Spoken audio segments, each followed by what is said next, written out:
Fiona Cincotta is Senior Market Analyst at Citi Index, joining us now. Hello, Fiona. Interesting what Mitch was just saying is that the mood on Wall Street is they're kind of shaking off these announcements by Donald Trump of tariff plans, seeing it as noise until I guess it becomes fact. Would you agree that investors are just getting on with business and leaving Trump to do Trump?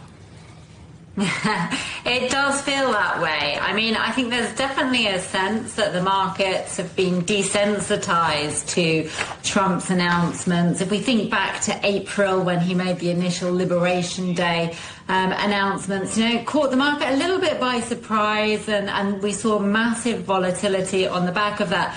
And then we've seen sort of, push back on those tariffs, pedal back, push forward, new announcements, deadlines reverse. I mean, there's just still so much sort of wish-wash uncertainty with it that I think actually the markets are just a little bit numb to the latest developments, and that's why we're pushing forward.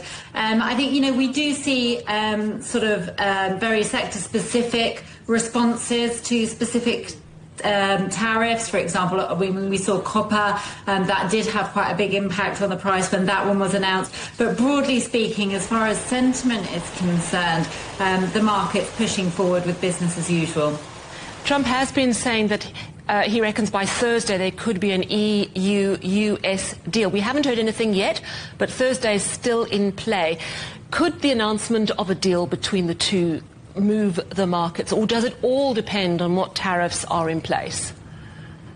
Yeah, I think it does depend on what tariffs are in place here. I mean, there's quite a lot of optimism. I mean, if we look at sort of European stocks, they're trading, we had the DAX hit record highs, Euro stocks also around, very high levels here. So I think there is a sense of optimism of what will come from this. It's not expected to be as bad as those Liberation Day announcements. The mood music coming out has been really quite optimistic, that talks are going well. There are certain sectors, obviously, that are going to be very much in focus here. The auto sector, there's a lot of exports to the US. Pharmaceuticals as well. We know that that's an area that Trump has an eye on as well. So I think the market's going to be watching what's being said about those. But I think as far as sort of the music is concerned, it does seem to be that we're heading for a more optimistic outcome than the Liberation Day tariffs from April.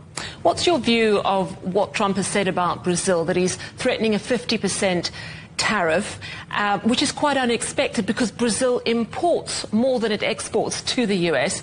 And of course, we're hearing that Trump's very unhappy with the way the former president, Jair Bolsonaro, is being treated. How are the markets reacting to that? And could that set us up for a new trade war? Because we're hearing from Lula da Silva that he is going to reciprocate if Donald Trump makes good on those threats.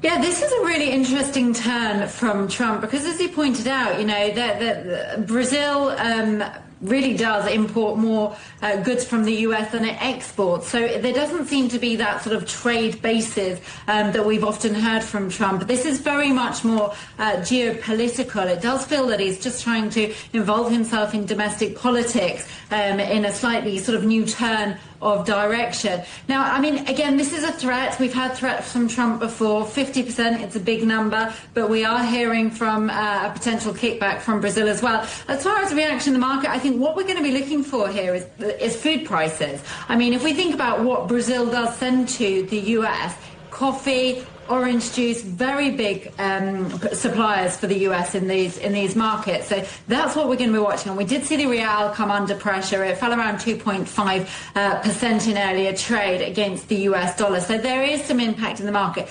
But again, it's not the first time we've heard threats from Trump and big numbers being tossed around. So again, it's not necessarily going to be the final number that we have thrown in here. But I think he's just trying to muscle in a little bit on geopolitical situation there.